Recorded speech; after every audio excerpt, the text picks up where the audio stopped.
नशे के खिलाफ सड़क पर उतरी एनएसयूआई की मुहिम पुलिस की लाठियों के साए में बदल गई। तस्वीरें चौंकाने वाली है। हाथों में कोरेक्स की खाली शीशियां, गुस्से से भरे नारे और फिर अचानक पुलिस की लाठियां गूंज उठी। दरअसल शहर में तेजी से फैल रहे नशे के कारोबार को रोकने की मांग को लेकर एनएसयूआई कार्यकर्ता अचानक एसपी कार्यालय पहुंच गए। अभी सीएसपी राजीव पाठक वहां पुलिस बल के साथ पहुंचे और उन्होंने जरा सी बात की और उसके बाद लाठी चार्ज शुरू कर दिया।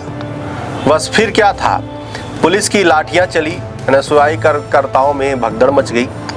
कई भागते नजर आए और पुलिस अधीक्षक कार्यालय रणभूमि में बदल गया। पुलिस की दलील साफ है।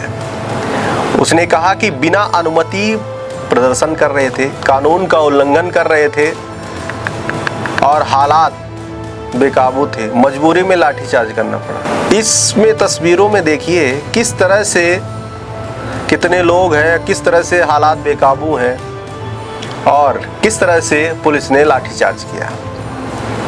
आपको बता दें कि लाठीचार्ज का आदेश आमतौर पर मजिस्ट्रेट देते हैं, लेकिन अगर मौके पर हालात बेकाबू हो तो एसपी ऑफिस ऐसा इलाका है जहां पर संवेदनशील है और सीएसपी ने यह भी कहा कि वहाँ 144 धारा लगी रहती है, यानी बिना अनुमति के कोई भी भीड़ या धरना प्रदर्शन मना है।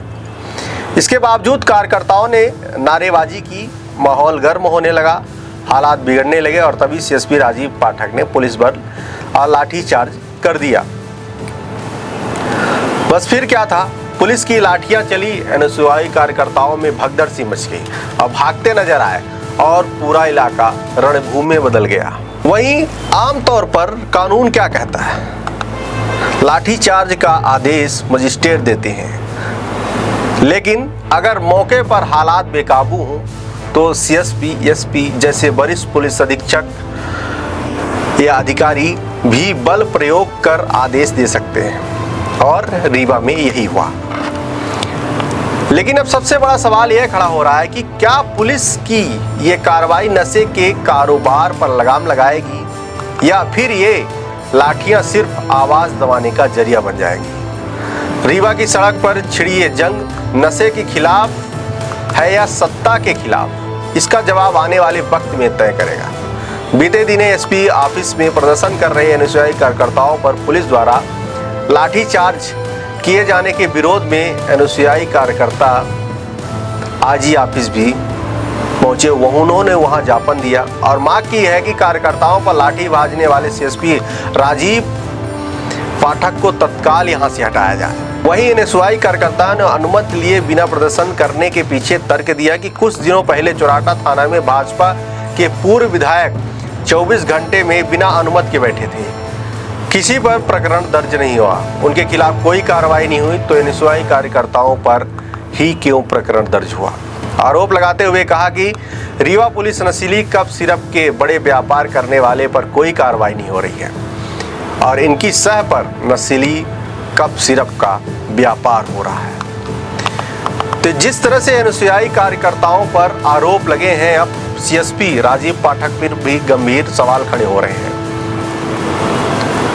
और एनएसयूआई कार्यकर्ता उनके ऊपर भी कई गंभीर आरोप लगा रहे हैं कि किस तरह से उनके ऊपर लाठीचार्ज किया गया और क्या वहां पर कई अब सवाल भी खड़े हो रहे हैं, वहां पर कितने लोग थे, किस तरह से शांति भंग कर रहे थे और अपनी मांगों को रख रहे थे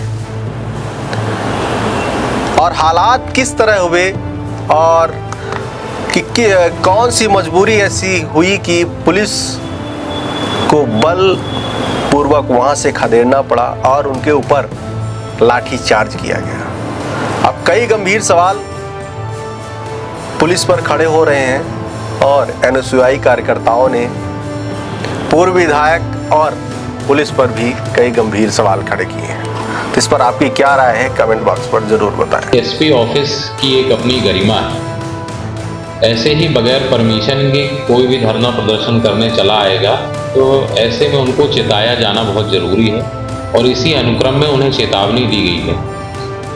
तो इस तरीके से आप सभी लोगों के माध्यम से भी मैं बताना चाहूँगा कि एसपी ऑफिस में धरना प्रदर्शन करने से पहले और एसपी ऑफिस में आने से पहले इस चीज़ को ध्यान रखें कि धरना प्रदर्शन की एक परमिशन होती है और कार्यालयों में सामान्यतः 144 लगी हुई होती है, इसलिए आगे से सभी लोग ध्यान रखें कि इसके पहले परमिशन प्राप्त करें, उसके पश्चात ही आगे धरना प्रदर्शन जैसी व्यवस्थाएं करें। दूसरा, रही बात कोरेक्स की, तो आप लोगों के माध्यम से भी लगातार कबाड़ी मोहल्ले में अवेयरनेस प्रोग्राम चल रहा है।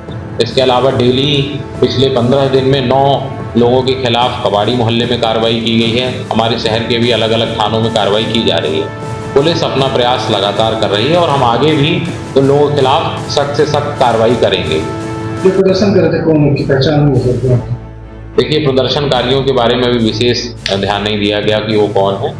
किसी संबंधित दल के थे, उनके बारे में देखा जा रहा है। देने के लिए तो वर्तमान सीएसपी राजीव पाठक जी जो एकदम सिविल ड्रेस में आते हैं, है ना, और डायरेक्ट लाठी भाजना चालू कर देते हैं। ये कहाँ का न्याय है, मैं पूछना चाहता हूँ। वो युवाओं की क्या गलती थी? गलती सिर्फ ये थी कि वो आपको आईना दिखाने गए थे कि कोरेक्स आप लगातार जिले के अंदर बिक रही है। इसका जिम्मेदार कौन है? इसके जिम्मेदार रीवा एसपी और आप हैं, और उनके ऊपर लाठीबाजी गई। यहाँ तक कहा गया कि इन्होंने परमिशन नहीं ली थी। मैं पूछना चाहता हूँ कि भाजपा के नेता 26 घंटे लगातार चौराटा थाने धरने में बैठे रहे, तो कौन परमिशन लिया था? किस बात की परमिशन थी किसी के पास? और लगातार थाने में घुसने का प्रयास किया गया। किसी के ऊपर कायमी हुई? नहीं हुई। पर इन निर्दोष छात्रों के ऊपर कायमी क्यों? सीसीओ का बंडल ले जाके क्या बताना चाह रहे हैं? सीसीओ का बंडल दिखाना ये चाहते थे कि आप कहते हैं कि हम लगातार कार्रवाई कोरेक्ट कर रहे हैं। आखिर ये सीसियां कहाँ से रही हैं? प्रतिदिन लाखों खेप सीसियां यहाँ पे आप जाके देखिए, एसपी ऑफिस के पीछे भी कोरेक्ट सीसियां मिल जाएंगी। लोग पीने वाले फेंक दे रहे हैं थानों के में, हर थाने क्षेत्र में पड़ी हुई है। आप एक तरफ विडोरा पीटते हैं कार्रवाई की, दूसरी ओर उसी ताकत के साथ कोरेक्स बिक रही है। किसी भी बड़े जो तस्कर हैं उनको नहीं पकड़ा जाता है। ये पुलिस की मिली भगत से कोरेक्स बिक रही है शहर के अंदर। अभी क्या चाहते हैं? अभी हम चाहते हैं कि ऐसे विवादित सीएसपी को, जो इससे पहले भी रीवा में रहे हैं और कई विवादों में नाम रहा है, किसी से छुपा नहीं है, तो ऐसे न्यायिक जांच करके तत्काल वहां रीवा से हटाया जाए।